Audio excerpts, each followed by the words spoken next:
Hey everyone, and welcome to The Explainer. Today we're diving into a really powerful, and let's be honest, a pretty radical idea for simplifying your life and finding a much deeper sense of peace. It really all boils down to having one single focus for your entire day. No, really, just stop and think about that for a second. Not a to-do list that's a mile long, not a dozen different priorities all pulling you in opposite directions. What if there was just one thing that truly mattered? And this is the idea at the heart of what we're talking about. It's the core statement from a spiritual text we're going to unpack. Now, it's a super simple sentence, right? But it points to a massive shift in how we could approach, well, everything. So what does it actually look like to live this way? All right, so where does an idea this big even come from? To really get a handle on its power, we've got to look at its source and the core teaching that's behind it all. So this powerful statement, it comes from lesson 256 of A Course in Miracles. If you're not familiar with it, it's basically a self-study program for your mind.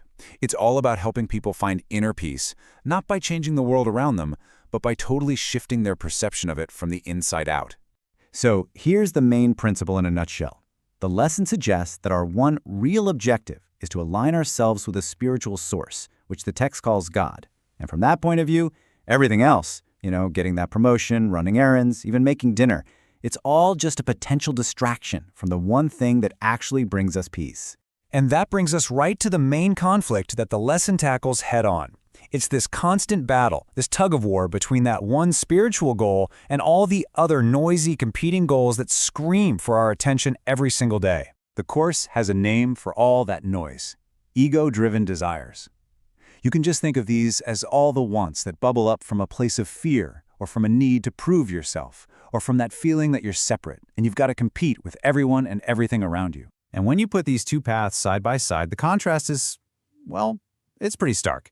On one side, you've got the ego's goals. They're temporary, they're material, they're always about chasing something in the world. And according to the text, they just cloud our perception. But then you have the divine goal. It's described as something eternal, something spiritual, and it's the only thing that leads to what the lesson calls true fulfillment, peace and joy.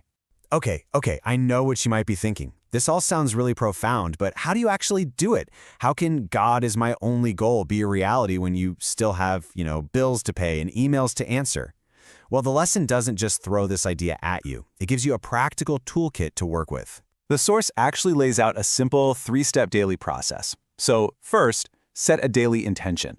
Instead of I'm going to crush my to-do list, maybe it's something like I'm going to bring kindness to every interaction today. Second, practice a little mindfulness. Just pause throughout the day and ask yourself, hey, is what I'm doing right now in line with my real goal? And third, at the end of the day, use gratitude journaling to really notice and appreciate those moments where you did feel that connection and peace. It helps reinforce the whole thing. And to really help lock this practice in, the lesson suggests two more key tools.